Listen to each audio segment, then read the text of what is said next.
Ava Monroe leaned back into the window seat on her Spirit Airlines flight from JFK to Chicago, her backpack wedged tightly between her knees. The entire cabin smelled faintly of old coffee and cheap air freshener. She had scraped together $79 in tips from a Brooklyn diner just to afford the ticket. Every dollar mattered. She was headed to Chicago to apply for funding for a community center that helped kids who grew up in the foster system, just like she had. Next time, I'd rather walk, she muttered, stuffing her hoodie into the seat pocket in front of her. The guy sitting in the aisle seat didn't even glance up from his phone. He looked like he had walked straight out of a GQ magazine navy suit, crisp white shirt, no tie. His dark hair was neatly styled, but his jaw was clenched like he was chewing on something he couldn't swallow. Ava figured he'd paid extra for the big front seat Spirits version of first class, which was really just a slightly reclinable chair with ambition. Fancy seat for a budget airline. That's new, she said, half to herself, half to him. No response, just the soft tapping of his fingers on the screen. All right, Mr. Silent, you win, she whispered, turning toward the window. The plane started to taxi, and Ava's eyelids grew heavy. She hadn't slept properly in days, juggling double shifts at the diner and late-night calls with the community center director. The soft rumble of the engine was like a lullaby, and before long her head tilted and her cheek came to rest on something warm and firm. Not the window, his shoulder, the stranger's shoulder. She didn't move, not even when the flight attendant clattered past with the drink cart. In her groggy mind, she was back at the diner, flipping pancakes for the kids she'd promised to help. Then she let out a small snore, just loud enough to wake herself up. Ava's eyes snapped open. She was still leaning on his shoulder, her hair probably leaving a trail of static across his suit. He hadn't moved at all, sitting there like a statue, eyes straight ahead. His phone was gone, hands clasped in his lap. "Oh my God," she blurted, jerking upright so fast she nearly headbutted him. "I'm so sorry. Did I drool on your jacket?" He finally turned to look at her, stormy gray eyes sharp as a thundercloud before the rain, but there was a flicker of something else. Amusement, maybe? "No drool," he said, voice low and calm. "But you did snore. Quite impressively, actually." Ava's face flushed hot. "Great. My one talent, and I showcase it for a complete stranger." She gave a sheepish grin, trying to play it off. "Your shoulder's more comfortable than my couch, by the way." "No offense to the couch." His eyebrow lifted, lips twitching. Not quite a smile, but close. "I'll be sure to pass the compliment to my tailor." She laughed louder than she meant to, earning a glare from the woman across the aisle. "Okay, but seriously, if I were you, I'd be plotting revenge right now. Like, Dear Spirit Airlines, I demand a refund because this woman turned me into a travel pillow." "I've had worse," he said, adjusting his cufflink. His voice was dry, but his eyes lingered on her a second longer than necessary. Ava leaned back, still grinning. "Well, if you change your mind and decide to sue, I've got about $12 and half a granola bar in my bag. Take your pick." He didn't answer, just turned toward the window as the plane began its descent. Ava took the hint and pulled out her wrinkled folder from her backpack. Her fingers brushed a photo clipped inside. 3 smiling kids at the community center, gathered around a pizza. She smiled softly, running her hand over their faces. "Did you lose something?" She looked up. He was watching her again, his expression unreadable. "Number just reminding myself why I'm crammed into this flying tin can." She held up the folder. "Got to convince some rich folks in Chicago to fund a place for kids who don't have much. Just a regular Tuesday, right?" He nodded slightly, barely noticeable. "Good luck." "Thanks, stranger." She zipped up her backpack as the seatbelt sign chimed. "And sorry again for the snoring. If we ever meet again, I owe you a coffee. Or a new suit." He said nothing, just grabbed his leather briefcase and stood as the other passengers began to deboard. Ava watched his tall figure disappear into the crowd at O'Hare Airport. She didn't know his name, but something about him lingered in her mind like a song she couldn't quite place.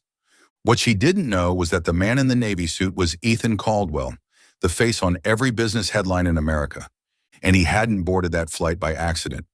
You're watching Soul Stories, where every tale whispers of love, healing, funy, and hope. If you believe that even the smallest act of kindness can change a life, and that love often arrives when we least expect it, don't forget to subscribe and be part of our journey. Now stay with us. The story is just beginning. Ava stood tucked into the corner of the ballroom at the Marriott Hotel in downtown Chicago, a tray of wine glasses trembling slightly in her hand. The crowd before her was a sea of tuxedos and evening gowns, polished laughter echoing under the shimmer of chandeliers. She wore a server's uniform white shirt, black slacks, tightly tied apron, and felt like a goldfish tossed into an exotic aquarium. This wasn't her usual diner shift in Brooklyn, where the regulars called her the Pancake Girl. This was a high-profile event for Caldwell Enterprises, and she'd only been hired for the night through a friend's last-minute referral. "Don't spill anything. Don't spill anything," she muttered, carefully navigating through the crowd. The tray was heavier than she'd expected, and her old flats kept sliding on the glossy floor. She glanced up at the large banner near the entrance. Caldwell Enterprises, building the future. Below it, in smaller letters, charity auction for underprivileged children. At least it was for a good cause, she thought, picturing the kids at the community center. Ava weaved through the guests, wearing a practiced smile while internally imagining herself tripping and turning the tray into an abstract art piece. She had just handed a glass of wine to a woman in pearls when a familiar voice called out behind her. "Airplane snorer, girl, right?" Ava spun around so fast she nearly dropped the tray. Standing in front of her was the guy from the Spirit Airlines flight, still in an expensive suit, but now with a dark blue tie that made his gray eyes stand out even more. He tilted his head slightly, lips curling into a smile, just a hint, but enough to make her freeze for a second. "You, stranger guy?" she blurted out, immediately wanting to kick herself. "Be professional, Ava. I mean, what are you doing here?" He raised an eyebrow. "I could ask you the same thing. Weren't you here chasing funding in Chicago?" She shrugged and lifted the tray slightly. "Funding by day, waitressing by night. Multitasking is my superpower. What about you? Wine connoisseur or just here to flaunt the new suit?" He let out a short, low laugh like someone not used to laughing. "Work, and the wine's decent." "Just decent?" Ava arched an eyebrow and offered him a glass. "Try this one, boss man. Might help you loosen up." He took the glass and his fingers brushed against hers not on purpose, but enough to send a jolt down her spine. She quickly looked away, pretending to adjust the tray. "Calm down, Ava. He's just a rich guy having fun messing with you. You're better at this than snoring. I'll give you that," he said, taking a sip. Thanks. I practice in front of the mirror every day."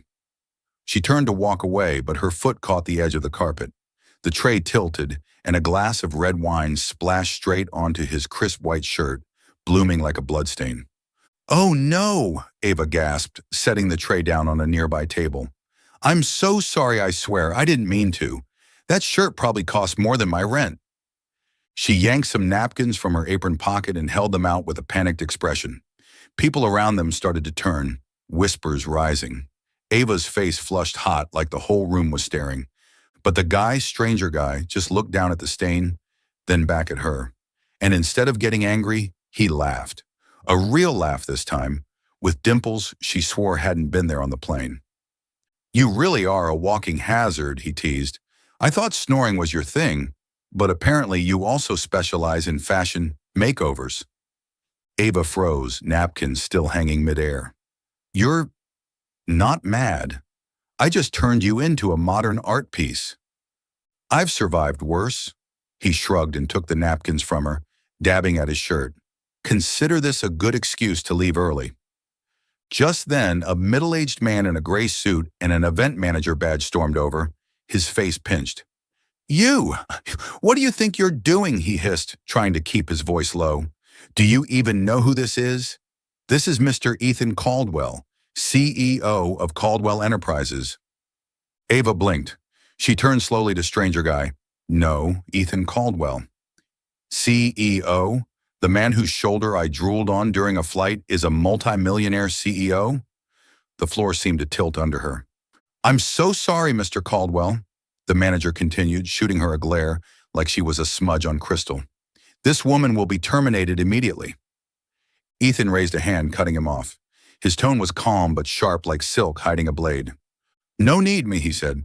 She spilled wine, not started a war. If people got fired for one glass of wine, I'd be in jail for much worse. The manager shut up instantly, clearly too afraid to argue. Ava looked at Ethan, trying to gauge if he was joking, but his gray eyes were locked on hers, as if the rest of the room had vanished. Thank you, she said softly once the manager had slunk away. But you didn't have to do that. I'm used to getting yelled at. I didn't do it for you, Ethan replied, though the corner of his mouth curled upward. This shirt isn't worth that kind of drama. Ava laughed, tension slipping from her shoulders. Then I still owe you a coffee, or a new shirt. Put it on my tab, he said, turning back toward the crowd. But before he disappeared, he looked over his shoulder for just a moment. Watch that tray, snoring girl. Ava stood there, still clutching the napkin, her heart racing.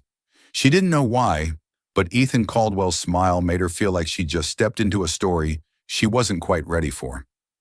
Ava wiped down the counter at Joe's Diner in Brooklyn, the grease-stained apron tied around her waist. The place was small, worn, with chipped wooden tables, and the comforting scent of toast lingering in the air. The regulars, truck drivers, old men playing dominoes, and a few hungry college kids chatted animatedly over coffee and eggs. Ava loved it here. It wasn't glamorous, but it was warm, like a hug from the grandmother she never had. Yo, Ava, top me off, called out Mr. Gus, a regular, raising his mug from the corner booth. Give me a sec to grow another arm, Gus, she shouted back, grinning as she refilled his cup from the hot pot. Her shift today was slower than usual, giving her time to think about last week's trip to Chicago. The grant application had been submitted, but she knew the odds weren't great. Rich folks would rather build statues than help kids, she muttered, shaking her head. The doorbell jingled. Ava looked up and her heart skipped a beat. The stranger, no, Ethan Caldwell walked in, still in his expensive suit, though this time he carried the jacket over his arm and had his collar unbuttoned. He looked completely out of place here, like a Lamborghini parked in a used car lot. Welcome to Joe's Diner, boss man, Ava said, trying to keep her voice steady. No red wine today, unfortunately. Shame. Ethan glanced at her, lips curving into a faint smirk. I'll survive. Got anything edible? Edible? That's insulting to my culinary art. She tapped her pen against her order pad and winked. How about my special pancakes? Or a burger? But fair warning, it's roughly the size of your face. Pancakes, he said, sitting at the table near the window. And coffee. Black. Dry as your personality, she teased, scribbling down the order before turning away. But her mind was spinning with questions. What was a millionaire CEO doing here? Brooklyn might as well be a century away from Manhattan. She returned with a steaming plate of pancakes and a mug of hot coffee. Ethan was staring out the window, his eyes distant, like he was somewhere else entirely. She set the plate down a little harder than necessary to bring him back. There you go, my masterpiece. If you don't smile after the first bite, it's on me. He raised an eyebrow and picked up the fork. You're confident. You have to be. Working in service without confidence is like bleeding in shark-infested waters. She folded her arms, watching him take a bite. He chewed slowly, didn't say a word, but she swore she saw the faintest flicker in his eyes. Well, she asked, leaning in. Acceptable, he said, but his voice had a touch more warmth than usual. Acceptable? Wow, you're tougher than the health inspector. She laughed and headed back to the counter. Before leaving, she grabbed a pen and scribbled something on the wax paper of the to-go box, then slipped it into the container. Smile, boss. Don't let my kitchen go cold. Ava's shift ended at 9 p.m. She was cleaning the counter when she noticed a crisp $100 bill tucked under Ethan's empty coffee cup, along with a small note. His handwriting was clean, precise, almost like typeface. For you, and for the kids you mentioned. Ava picked up the bill, fingers tightening around it. $100 wasn't a small amount to her. It could buy groceries for the community center for a whole week. But what made her freeze was the note. He remembered what I said on the plane. She looked toward the door, but Ethan was already gone, leaving only the faint scent of sandalwood cologne behind. The next day, she half hoped, half doubted he'd come back. But he didn't. A week passed. Then two. Ava started to believe he had just passed through, like a strange breeze. Until one rainy evening, when the bell above the door jingled again and Ethan walked in, soaked from head to toe. "Pancakes and coffee?" she asked, trying not to smile too much. He nodded, sliding into the same seat by the window. "You got another message for me?" Ava smirked and pulled out her pen. "Just wait, boss. I'm not out of ideas yet." She didn't know it, but with every step Ethan took into this little diner, he was stepping out of the cage he'd built around himself. And she, with her scribbled notes and stacks of pancakes, was unknowingly holding the key to the door. Tuesday evening at Joe's Diner was quieter than usual. Rain tapped gently against the window, blurring the neon reds and greens of the diner's flickering sign. Ava stood behind the counter, slicing onions for tomorrow's special soup. Her hands moved with practiced rhythm, the old knife gliding steadily, but her mind wandered, her eyes sneaking glances at the windowside booth. Ethan Caldwell sat there, as he had for the third time since that rainy night. He always ordered pancakes and black coffee. He always sat in silence, staring out at the street. He didn't talk much, only gave brief replies when Ava teased him, but he always left a generous tip and a handwritten note. Tonight, the note in front of him read, "Your kitchen's hot, but I'm not ready to smile yet." Ava read it and bit her lip to keep from laughing out loud. So he does have a sense of humor. "Ava, is that soup ready? Miss Mary says she's starving." Joe, the diner's owner, shouted from the back. "Coming right up, boss," Ava called, hoisting the heavy pot onto the counter. Her rolled-up sleeves revealed a long, pale scar stretching from wrist to elbow. It wasn't overly conspicuous, but under the diner's fluorescent lights, it stood out like a faint line drawn over a forgotten past. She didn't notice Ethan watching. He had finished his pancakes, his coffee cup empty. But instead of gazing out the window like usual, his eyes were fixed on her arm, on the scar. "What is it, boss man?" Ava asked, wiping her hands on her apron. "You're looking at me like I just stole your pancakes." Ethan blinked as if snapping out of a trance. "That scar," he said, voice low. "Was it an accident?" Ava stiffened for a moment, then gave him the same practiced smile she used on customers who asked too many questions about tips. "Accident? Not exactly. Let's call it a souvenir from a very unpleasant trip." She shrugged and reached for the coffee pot. "Need a refill?" But Ethan didn't let her sidestep. "What trip?" She stopped, hand tightening on the pot's handle. The diner was nearly empty now, just old Mr. Gus dozing in the back, newspaper in hand. Ava exhaled, set the pot down, and turned to face Ethan. "You really want to know? Fair warning, it's not the kind of story that pairs well with pancakes." "I'm not looking for light conversation," he said, his gaze steady, unwavering. Ava crossed her arms, leaning against the counter. "All right then, I was 20 when it happened. There was this guy in my neighborhood, known for hitting women. One night, I caught him pinning a girl down in an alley. I didn't think I just acted, grabbed a rusty pipe and went at him." She paused, eyes growing distant. "He ended up with 3 broken ribs, a shattered nose, and I got arrested for assault. 1 year in prison. This scar," she motioned to her arm, "got it from a fight in there. A cellmate thought I stole her lunch." She gave a bitter laugh, the kind that didn't touch her eyes. "Long story short, I did the right thing the wrong way. End of tale." Silence hung between them. Ava waited for Ethan to look shocked, or at least turn away the way people always did when they learned she'd done time. Friends, employers, even some dates, everyone retreated when they heard the word prison. But Ethan didn't flinch. He just looked at her, his storm gray eyes softer now, as if he were seeing a different Ava, not the girl who joked with pancake notes, but the woman who had fought and paid for it. "You didn't run," he said quietly.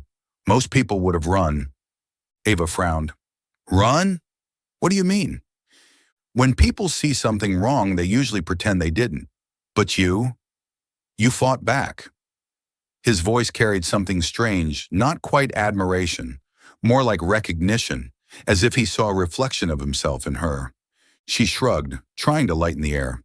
"Yeah, and I paid for it with a year of prison food. Not exactly the smartest plan." Then more softly, "What about you, boss man?" ever fought back against anything? Ethan went still, not because the question startled him, but because, for once, he wanted to answer. But he didn't. Not yet. He just stood, sliding a $50 bill under his coffee cup with a new note. You make me want to try smiling. Just not today. Thanks for the story, he said, slipping on his jacket and heading for the door. And the pancakes. Still great. Ava stood there, fingers clutching Ethan's note, eyes fixed on his clean, sharp handwriting. She had just told him the worst thing about her a year behind bars, a scar that never faded, a label that clung to her like a shadow. She had braced herself for him to disappear, like everyone else always had. People from her past, job interviews, even a few guys she'd dated, none of them stuck around after learning the truth.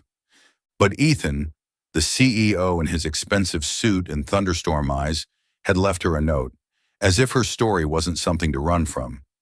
She stuffed the 50 into her apron pocket and muttered, "What's wrong with you, boss man? Who comes back to a place after hearing that?" Her smile was half confused, half wary, like she'd found a puzzle piece that didn't belong in her life, but somehow fit. She pictured Ethan sitting somewhere in a sleek car, reading the business section, but her mind kept returning to his note. You make me want to try smiling. Was he really going to come back? Or was this just another fleeting moment, like the time she fell asleep on his shoulder in the sky? 2 days later, when the bell above Joe's diner jingled at sunset, Ava nearly dropped the coffee pot. Ethan walked in again, still in that navy suit, but this time with his tie loosened like he had just survived a long meeting. He slid into his usual booth and looked at her with that same unchanged gaze, not judging, not distant. Pancakes and coffee, he said, as if he'd never heard a story involving rusty pipes and prison time. Ava stood behind the counter, gripping the coffee pot, heart pounding harder than usual. He came back. She didn't know why that made her feel both relieved and unsteady, but when she brought the pancakes to his table, she scribbled a note on the wrapper. You came back, but you still haven't smiled. Do I win yet? She set the plate down, winked. Guess I owe you a thank you for not bolting. Ethan raised an eyebrow, picked up the note, read it.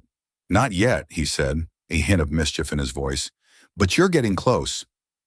Ava stood in front of the mirror in her tiny Brooklyn apartment, wearing a simple black dress borrowed from a coworker at Joe's diner. It fit well, hugged just right at the knees, but she felt like she was cosplaying someone else, someone who belonged in a world of chandeliers and champagne, not pancakes and burnt coffee. Running a hand through her messy brown hair, she tried to tame it into something less windswept. What the hell am I doing? She muttered at her reflection. 2 days ago, Ethan Caldwell had walked into the diner not for pancakes this time, but to hand her an invitation. A charity auction, my company's hosting, he said, calm as ever, like he was offering her more coffee. You should come. There'll be people there who care about your community center. She thought he was joking, but his storm gray eyes didn't flinch. She took the card, half curious, half suspicious. A millionaire CEO inviting a waitress to a black tie gala? Was this real life? Now standing at the entrance of the Plaza Athénée in Manhattan, Ava drew a deep breath. The building looked like a palace, marble columns, golden light spilling from tall windows.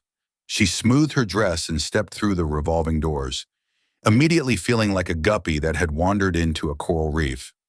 The crowd inside shimmered in expensive clothes, speaking with that glossy cadence of the wealthy champagne flutes glinting in their hands. Clutching her cheap purse, Ava focused on not letting her nerves show. Welcome, miss. A man in a tux greeted her, handing over a name tag. Ava scribbled Ava Monroe in ballpoint pen and pinned it to her chest, feeling like she'd just branded herself. She threaded through the crowd, scanning for Ethan. She spotted him near the stage, deep in conversation with a group of donors. His tailored black suit made him look like he'd walked off a James Bond set. But when he turned and caught her gaze, he smiled a real one, dimples and all, the kind she was starting to recognize. You came, he said, walking toward her. I bet you considered running. I did, Ava admitted with a smirk. But then I remembered I don't run marathons in dresses. Also, you said someone here might care about my center. I don't miss chances, boss man. Ethan chuckled and led her to a table near the stage. Call me Ethan. Boss man sounds like I'm about to fire you. Okay, Ethan, she teased, drawing out his name. But if I spill champagne on your suit again, don't blame me. He raised an eyebrow. I brought a backup. The auction began, offering absurd luxuries, Picasso paintings, vacations in the Maldives, a diamond ring that made Ava nearly choke at the opening bid. Ethan sat beside her, quiet but attentive to her running commentary. That guy looks like he wants to buy the whole island, she whispered, nodding toward a real estate tycoon waving a bid paddle. Ethan covered his mouth, stifling a laugh. Midway through, Ethan stepped on stage to present Caldwell Enterprises' new education initiative for underprivileged children. His speech was short but captivating, every word carefully chosen, every glance grounded. Ava watched him, seeing something different for the first time. He wasn't just the cold CEO in a perfect suit. There was something in the way he spoke about forgotten kids that made her wonder if he understood that feeling too well. When he returned to the table, she clapped lightly. Not bad, Ethan. I almost believe you're a good guy. Almost, he asked, tilting his head. Yeah, I'm still waiting for you to buy me an island or something, she joked, sipping her champagne. But the moment didn't last. A group of reporters nearby stirred. Camera flashes popped. At first, Ava thought they were snapping Ethan, of course. He was the star of the event. But then a blonde reporter with a razor-sharp smile approached their table. Miss Monroe, is it? She asked, syrupy sweet. Weren't you convicted of assault in 2015? What exactly brings you here tonight? Ava felt the blood drain from her face. She set her glass down, fingers trembling. I'm here for the charity event, she said evenly, trying to steady her voice. But in her mind, the memories crashed in cold jail cells, disapproving job interviews, the whispered word criminal that followed her everywhere. The reporter pressed on. Charity? Or courting Mr. Caldwell, a former convict and a CEO? Now that's a headline. Nearby guests began turning, whispers rippling like a tide.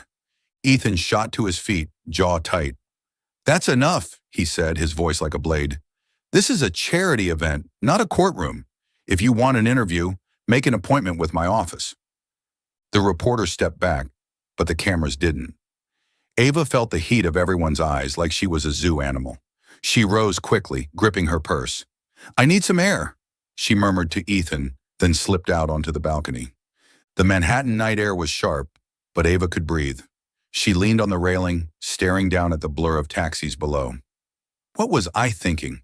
That I could just walk into this world and not be dragged back by my past? She let out a bitter laugh, blinking against the sting in her eyes. Footsteps sounded. Ethan joined her, jacket draped over one arm. He said nothing at first, just stood beside her, watching the city with her. The silence wasn't awkward, it was warm, like a blanket between gusts of cold wind. You didn't have to come out, Ava said finally, her voice rough.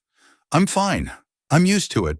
I've been called a criminal during job interviews, rejected because of my record. This? She gestured back at the ballroom. Just another Tuesday. Ethan turned to her, eyes darker than usual. You don't deserve that. She gave a tired shrug, trying to smile. Deserve it or not, it happens. But you know what? I don't regret it. I hit that bastard because he deserved it. If I hadn't, that girl might have died. She paused, locking eyes with him. What about you? What are you hiding from, Ethan? The question hovered between them. Ava didn't expect an answer. She just wanted him to know she saw the armor he wore. But Ethan didn't look away. His hands gripped the railing tighter, knuckles white. I'm not hiding, he said, but even he didn't sound convinced. Not hiding? Ava raised an eyebrow. You show up at my diner, leave big tips like they're penance, invite me here like you want the world to see me, but every time I ask about you, you shut the door. If you're not hiding, what are you doing? Ethan stared down at the streetlights, then finally spoke quiet but steady. I invited you because I wanted to see you here, not to show you off, because you belong here.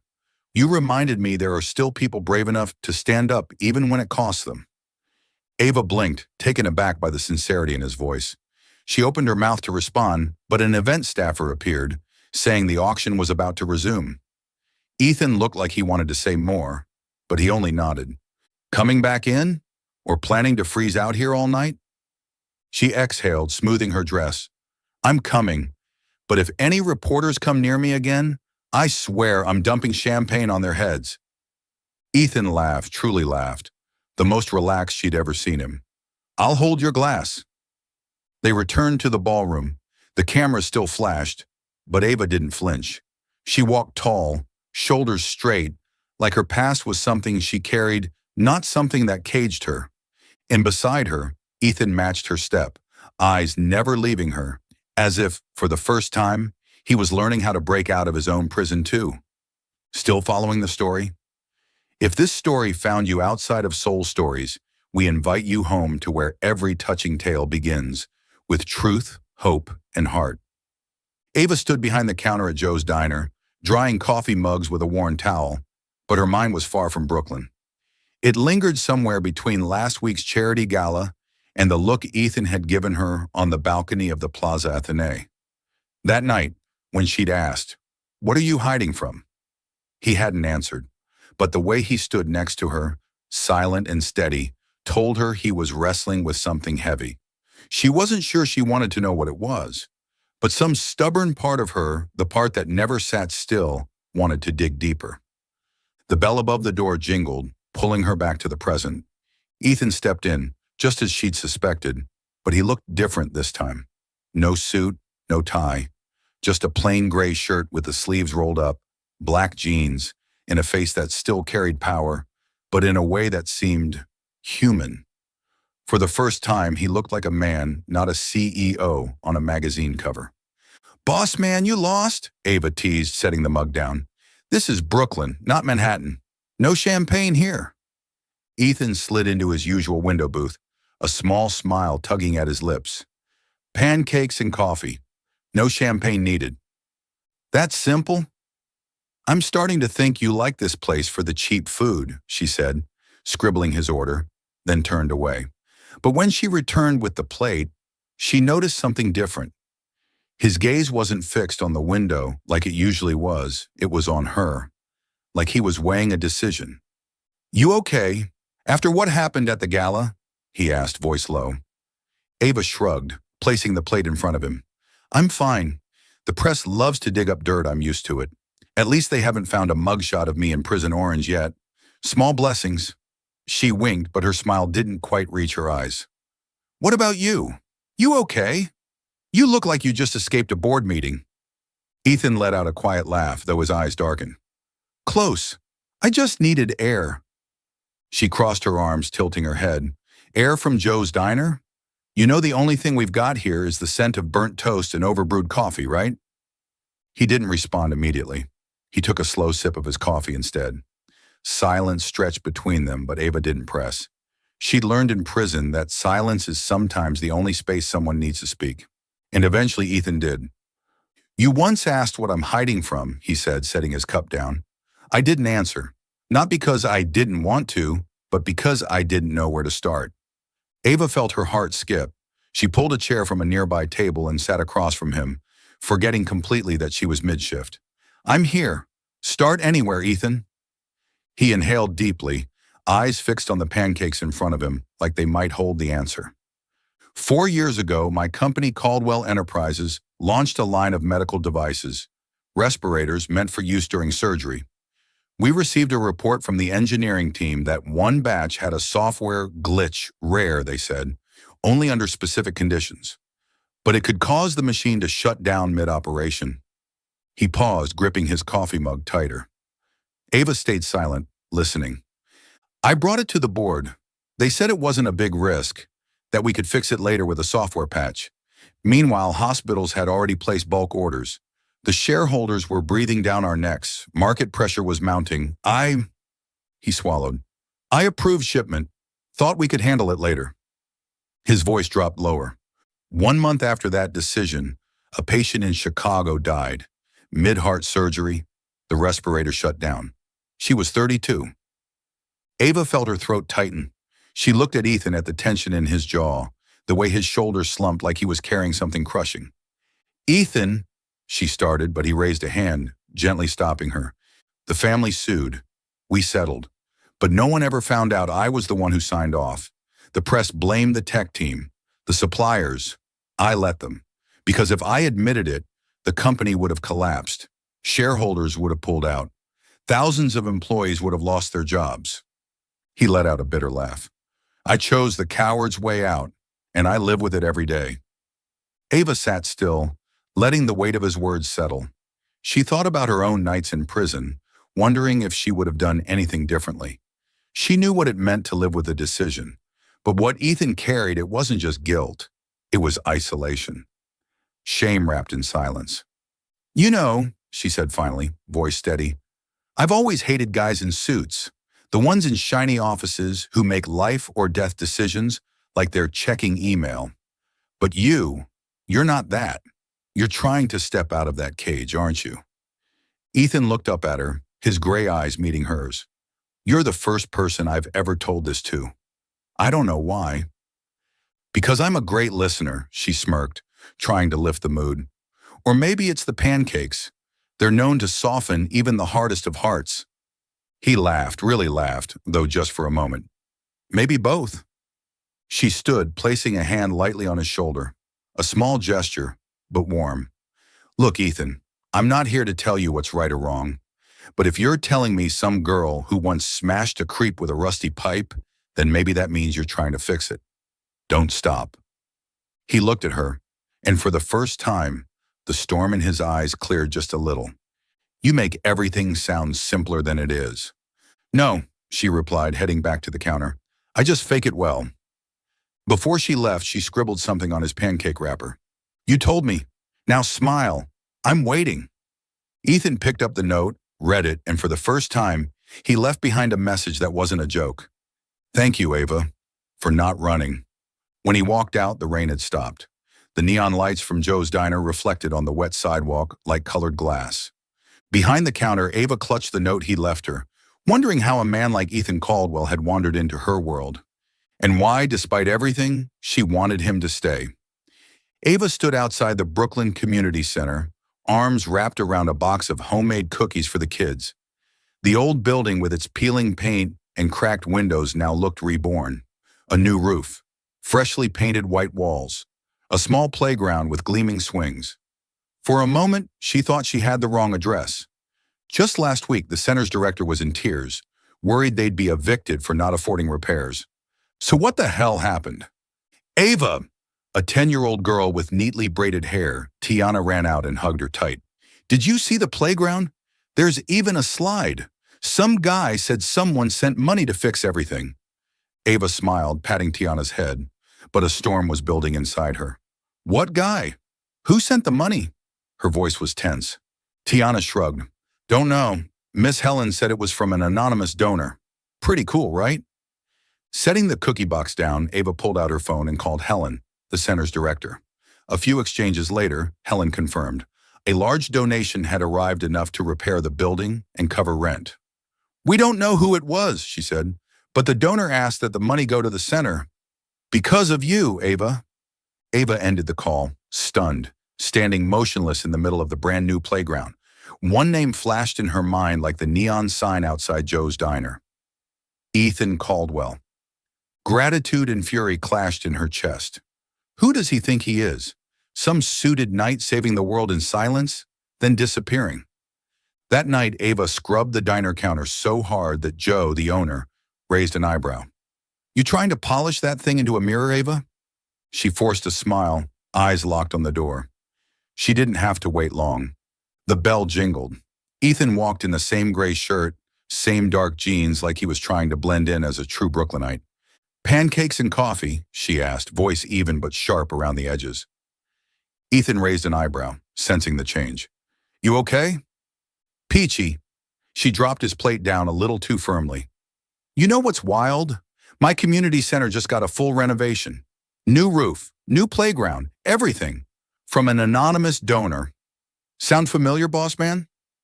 Ethan paused mid-chew, set his fork down. He met her eyes calm, but the corner of his mouth twitched, caught. I didn't, Don't, she cut him off, arms crossed. Don't lie. You're the only one who knew. You think I wouldn't connect the dots?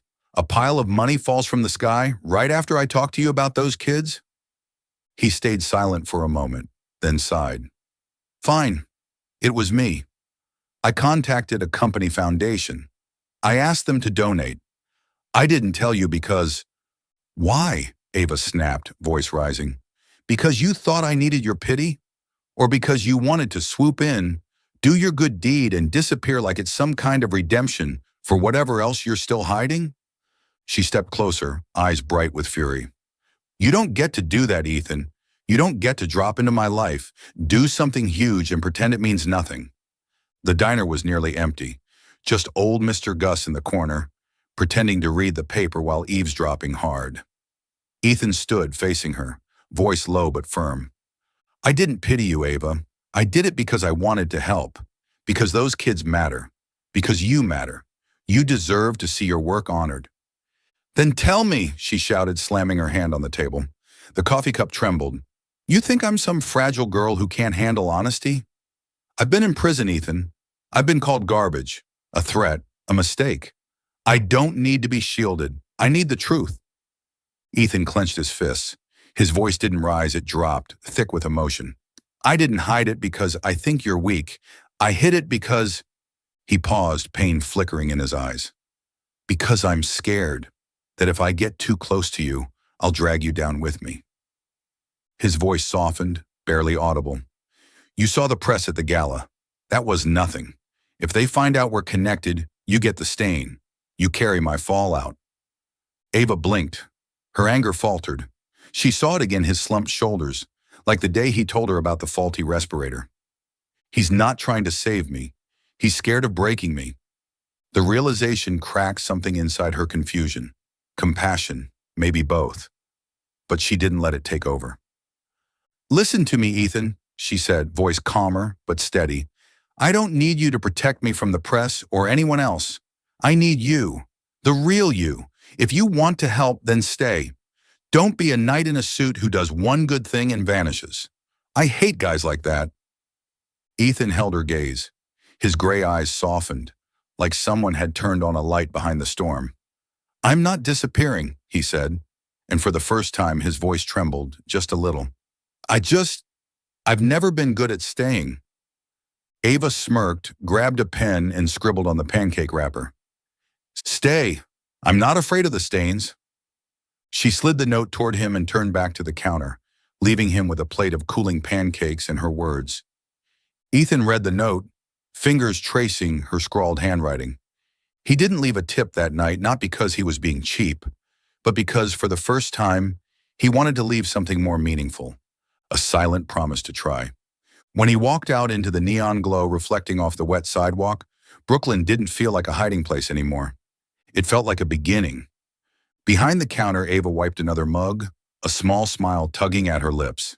She didn't know if Ethan would truly stay, but one thing was certain. The man with storm-colored eyes was finally learning to stand still. And maybe, just maybe, he was learning to stand with her. Ava stood behind the counter at Joe's diner, drying a coffee mug at a snail's pace. Her mind was a tangled mess, like a ball of yarn in a cat fight. It had been 2 weeks since her heated confrontation with Ethan, 2 weeks since she'd told him she didn't want a silent savior, but a man who could be real. He had stopped by the diner twice since then, ordered his usual pancakes and black coffee, said nothing about the community center or the note she'd left. Stay. I'm not afraid of the stains. Every time he left, he scribbled a short message on the wrapper, you win this round or pancakes still undefeated. And every time Ava wondered, was he really listening? Or was she just a player in a game she didn't understand? But today, the diner's air felt heavier. Joe, the owner, pulled her into the back after the morning rush. His expression wasn't the usual, Ava, you forgot to top off Gus's coffee. Look, Ava, he said, scratching the back of his head, avoiding her eyes. I've been getting calls from reporters. They're asking about you, about your past. Word's spreading. Some regulars have started whispering. A few said they won't come back if there's a former inmate serving their food. Ava felt the floor tilt beneath her. She gripped her apron tighter, trying to keep her voice calm. So what are you saying, Joe? You're letting me go? Joe sighed, shoulders heavy. I don't want to. You know that. You're the best I've got. But if the customers leave, I won't have a diner to run. Just take a few weeks off. Let it blow over. A few weeks? Ava repeated flatly. She pulled off her apron, hung it on the hook, and walked out without another word. She had heard those words before from hiring managers, from people who'd promised her a fresh start. But this one hurt more. Joe's diner wasn't just a job. It was home. Outside, the late autumn Brooklyn air was sharp. Her phone buzzed a LinkedIn notification. She rarely opened the app except during desperate job hunts. Curious, she tapped it. Her heart stopped. A post from Ethan Caldwell, CEO of Caldwell Enterprises, was going viral. Thousands of likes, hundreds of comments. The title read, "On Mistakes, Truth, and Second Chances." Ava began to read. Each word struck her like a blow to the chest. Ethan had written about the respirator failure from 4 years ago, how he had personally approved the release of defective medical equipment, how a woman had died because of that decision, and how he'd stayed silent to protect the company. I chose silence to protect a brand, he wrote, but the cost was my conscience. The victim's family deserved an apology not from PR, but from me. I'm sorry, even if it's too late. Then came the part that made Ava freeze on the sidewalk. Recently, I met someone who taught me that truth, no matter how painful, is the only way to live. She once paid a steep price for standing up to violence. She was labeled a criminal for protecting someone else, but she never ran from it. Her name is Ava Monroe, and she reminded me that we are not defined by our mistakes, but by how we face them. Ava blinked back tears. She had no idea Ethan was planning this, that he would go public, that he'd mention her. She scrolled through the comments. Some praised his honesty, others tore into both of them. Ava Monroe, a felon? Gross. Caldwell's lost it partnering with a criminal? But Ava didn't care. What mattered was that Ethan had done exactly what she'd asked. He'd been real. No masks, no more hiding. She called him, no answer. Then a text popped up, "I'm at the office, come if you want. 200 Park Avenue." She didn't hesitate.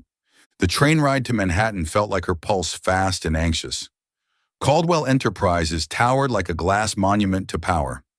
She pushed past security, took the elevator to the 40th floor, and found Ethan standing in his corner office, staring out at the New York skyline.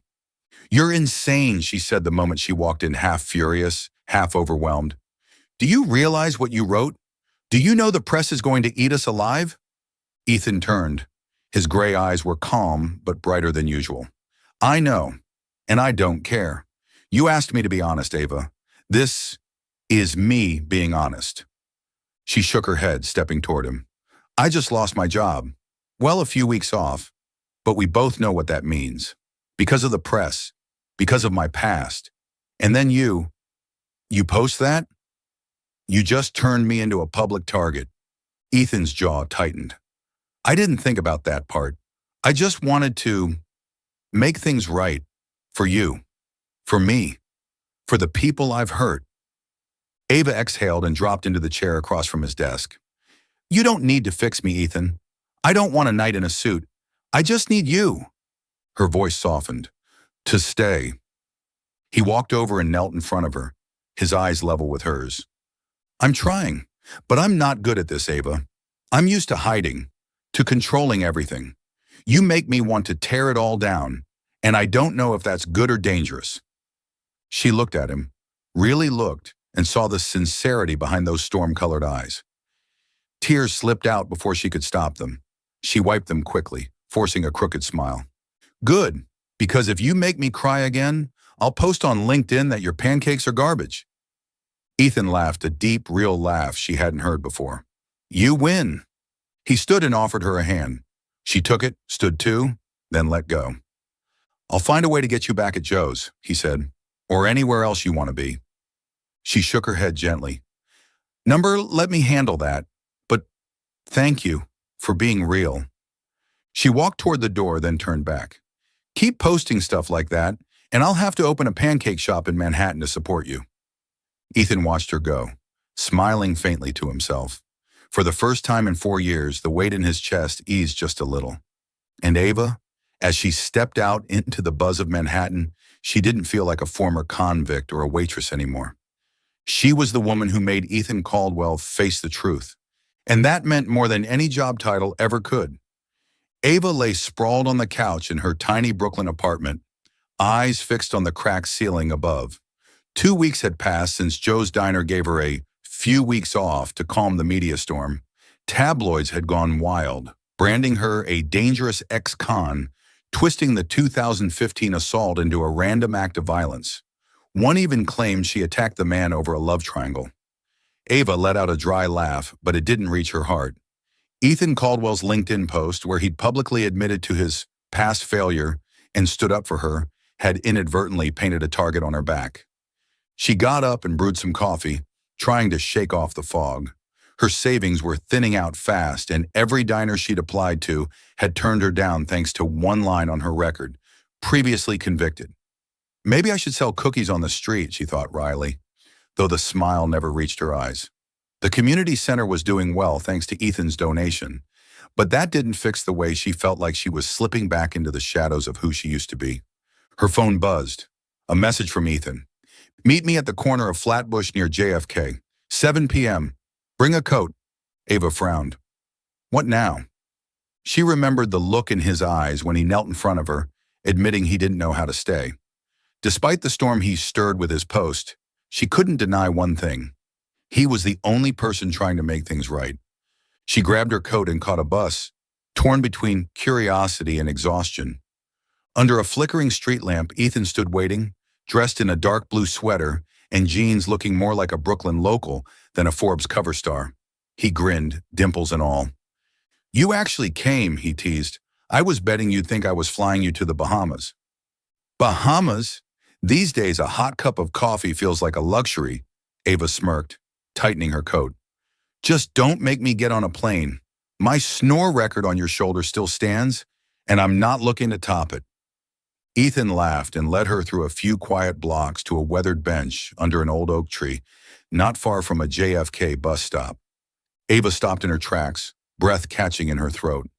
This was it, the bench she sat on after prison, waiting for buses to her patchwork jobs, clutching dreams of starting over. How do you know this place? She asked, her voice raspy.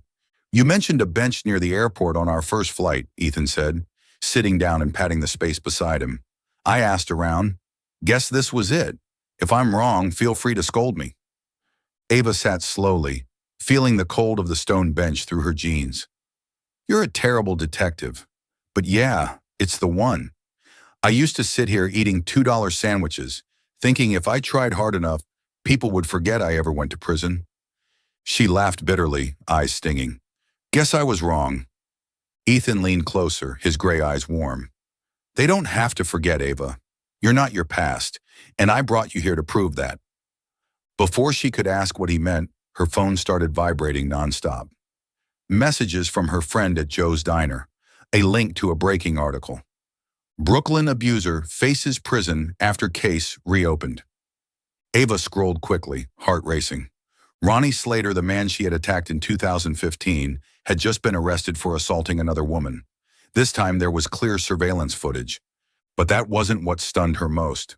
A group of lawyers funded by Caldwell Enterprises had reopened the 2015 case. They'd located Slater's previous victim, the one who had been paid to stay silent. With legal support, she finally spoke out, revealing Slater's bribes and legal manipulation that had left Ava the sole scapegoat. The article read, Ava Monroe, previously convicted of assaulting Slater, is now seen as an unwitting hero who protected a woman from a repeat offender the legal system once failed to hold accountable. Ava's hands shook. She turned the phone to Ethan, voice trembling. You did this? Ethan nodded, his eyes glinting with emotion. After the LinkedIn post, I knew I'd put a spotlight on you, and I couldn't let you bear the weight of that alone. I hired a legal team. They dug into Slater's history, found the victim he silenced, convinced her to come forward. I just gave them the tools. You're the reason justice is happening. Ava shook her head, wiping tears from her cheeks. I always thought I'd be that girl who hit someone. That Slater would always win, he had money, lawyers, I had an overworked public defender. I did time. He walked free. And now, I'm finally cleared. She looked at Ethan, her voice cracking into a laugh cry. Aren't you scared the press will come after you again for being seen with me? Ethan grinned and wrapped an arm around her shoulder. I faced them once. Second time's easier. Besides, you're worth it. Ava leaned her head against his shoulder, closing her eyes, letting his warmth melt the chill from the bench. Thank you, Ethan. Not just for the case, for bringing me back here. This bench used to make me feel small, powerless. Now, not so much. He gave her shoulder a squeeze, voice low. It's not as comfy as that plane seat, but if you lean on me, I think I'm warm enough.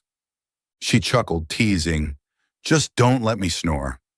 But when she opened her eyes and saw the way he looked at her, like she was more than her story, more than her scars, she knew this was a beginning. Not just for justice, but for her, for them. They sat there together on the same bench that had once witnessed Ava's darkest days.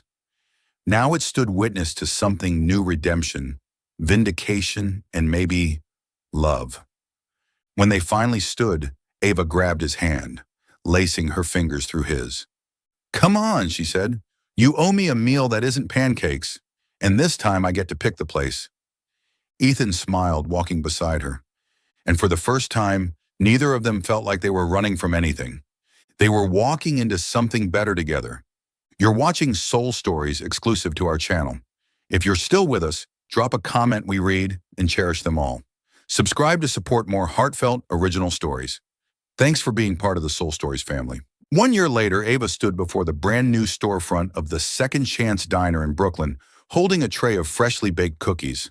The sign, with stylized green lettering, gleamed under the early autumn sun. Inside, wooden tables were neatly arranged. The aroma of coffee mingled with the laughter of children from the community center, invited today for the grand opening. Ava smiled, though her heart fluttered with nerves, reminiscent of the moment she sat on that bench near JFK, when Ethan first called her the strongest person he knew. Opening the Second Chance hadn't been easy. After Ava was exonerated thanks to Ethan reopening the case against Ronnie Slater, the abuser who had once landed her in jail, the media shifted their narrative, dubbing her a reluctant hero. Yet Joe's Diner never called her back, and other eateries remained hesitant due to her record. She had considered giving up, but Ethan approached her not with a hidden donation, but with a straightforward proposal. Open your own place. I'll help, but you make the decisions. He kept his word. Ethan connected her with a business advisor, assisted in securing a startup loan from a foundation, and even helped select the location, a bustling corner near the community center. But Ava insisted, no money from his pocket, no night in a suit routine. Ethan chuckled, agreed, and remained in the background, ready whenever she needed support. Today he was there, standing by the counter in a simple gray shirt, awkwardly handing out cookies to the kids, making Ava stifle a laugh. Tiana, don't eat all the cookies, Ava called out, eyeing the 10-year-old girl stuffing 3 cookies into her pocket. Tiana grinned, running over to hug her. The community center, now rebuilt with classrooms and a playground, was Ava's pride. She continued volunteering, teaching the kids to bake and sharing jokes, keeping the promise she made to herself during those bench days. Ava, you're on TV, Tiana shouted, pointing to a small screen in the corner of the diner. A promo for the talk show Brooklyn Voices appeared, showing Ava seated confidently during an interview. Ava blushed, turning away, but Ethan was already behind her, gently placing a hand on her shoulder. You can't escape it, he teased in his deep voice. All of Brooklyn wants to hear your story. She glared at him, but a smile tugged at her lips. If I had known you'd turn me into a celebrity, I wouldn't have leaned on your shoulder during that flight. Ethan laughed, his dimples showing. The most delightful trouble I've ever encountered. That evening, Ava sat in the Brooklyn Voices studio, under stage lights and the gaze of dozens of audience members. The host, a silver-haired woman with a warm smile, introduced her. Ava Monroe, who transformed her past into strength, owner of the Second Chance, and an inspiration to thousands. Ava took a deep breath, clasping her hands beneath the table. She wasn't used to the spotlight, But she remembered the bench, the days of $2 sandwiches, and Ethan, the man who helped her realize she was worthy. "I was once a criminal," she began, her voice clear. "At 20, I assaulted an abuser to protect a girl, but he had money, lawyers, and I had none. I served a year in prison, bearing scars and the label of criminal for life. I thought I'd always be a failure." The audience remained silent, attentive. Ava smiled, her eyes shining. "Then I met someone. He didn't just help clear my name by reopening the case and bringing the abuser to justice, but made me want to live not to atone, but to start anew. He's Ethan Caldwell, and he taught me that family isn't about blood, but about those who choose to stay." She paused, looking down at the audience where Ethan sat in the front row, his gray eyes glowing. He nodded slightly as if to say, "You did it." Ava continued, sharing stories about the second chance, the kids at the center, and her journey to rediscover herself. When she concluded, the audience erupted in applause, and she wiped away a tear, grinning widely. "If anyone wants pancakes, come by my diner. I can't promise they're perfect, but I can promise they're made with heart." After the recording, Ava and Ethan stood outside the studio, their breaths forming clouds in the chilly air. He draped his coat over her shoulders, teasing, "You just made all of Brooklyn cry, snoring girl." "And you still haven't sued me for the snoring incident," she replied, leaning into him. "By the way, I heard you're funding a new legal aid foundation?" Ethan shrugged, pride gleaming in his eyes. "Just a small project, a legal support fund for abused women, so no one has to endure what you or Slater's victims did." Ava squeezed his hand gently. "That's not small, boss. You're changing the game." They walked toward Ethan's car, Brooklyn's lights twinkling behind them. Ava thought about the bench, their first flight, and the scribbled notes they exchanged at Joe's diner. She was no longer the desperate girl from years past, and Ethan was no longer the cold CEO hiding behind a suit. They were family not by blood, but through shared scars, laughter, and the second chances they gave each other. "You know," Ava said, glancing back at him, "if I fall asleep on your shoulder again, would you dare sue me?" Ethan pulled her close, kissing her forehead. "No lawsuits, but I will demand a free pancake." She laughed and they walked on, hand in hand, beneath Brooklyn's sky, where everything felt possible again. 3 years later. Ava stood behind the counter at the second chance, flipping a batch of pancakes on the sizzling griddle. The diner had become a Brooklyn favorite not just for its heavenly pancakes, but for the story behind it. A place for those in need of a fresh start. The green sign still glowed brightly out front, but inside the walls were now covered with photos, Ava with the kids from the community center, Tiana beaming in her elementary school graduation cap, and a rare picture of Ethan Caldwell awkwardly wearing an apron, his face smeared with pancake batter from their 1-year anniversary celebration. "Ava, table 4 wants more coffee." Tiana, now 13 and proudly working as the diner's part-time assistant, called from across the room. Ava winked, grabbing the coffee pot. "Watch your tone, kid, or I'm cutting off your cookie supply." The doorbell jingled. Ethan stepped in, wearing a simple gray button-down, but his storm gray eyes still held the same spark they had the day they met on that Spirit Airlines flight. He was no longer the cold CEO of Caldwell Enterprises. He had stepped back from most of his executive duties to focus on his legal aid foundation, now called Justice for All, supporting hundreds of domestic abuse survivors like the ones Ronnie Slater once harmed. The reopened Slater case had not only cleared Ava's name, but sparked reforms in how Brooklyn's legal system addressed domestic violence. "You're late, boss," Ava teased, sliding a plate of pancakes in front of him. "Let me guess you were in another late-night strategy meeting. Forgot to eat again?" Ethan smiled, dimples on full display. "I'd never forget, not with you reminding me." He took her hand, his voice low. "Come with me for a bit. There's something I want to show you." Ava raised an eyebrow, but handed the floor to Tiana, grabbed her coat, and followed him. They strolled through the damp Brooklyn streets, neon lights reflecting on rain-slick sidewalks. Ethan led her to a familiar spot, the old wooden bench under the oak tree near JFK, where she used to wait after prison shifts, and where he had taken her after she was exonerated. She stopped short, her heart tightening. Back to the bench? Are you trying to make me cry again? Ethan sat down, patting the spot beside him. No tears, just a proper new beginning. He reached into his coat pocket and pulled out a small box, revealing a simple silver ring engraved with the words, "Second Chance." Ava blinked, jaw dropping. Ethan, you... I love you, Ava, he said, voice steady but trembling. From the moment you snored on my shoulder, to when you yelled at me for that anonymous donation, to when you made all of Brooklyn cry on that talk show, you made me want to be real. To stay. Marry me, snoring girl? Ava burst into laughter, tears streaming down her cheeks. You are ridiculously cheesy, she whispered, gripping his hand tightly. I love you too, boss. But if you make me cry again, I'll pour coffee on your head. She pulled him close and kissed him under the streetlight, a kiss as sweet as pancakes and warm as morning coffee. They sat there on the same bench that had once witnessed Ava's loneliest days, now the place where they promised a future together. Ava leaned her head on his shoulder and whispered, Just promise you won't sue me if I snore. Ethan wrapped his arms around her, laughing. No lawsuits, but I'm collecting one pancake a day. Beneath Brooklyn's twinkling skyline, where justice had finally won, Ava and Ethan found love, not just a second chance, but a forever family.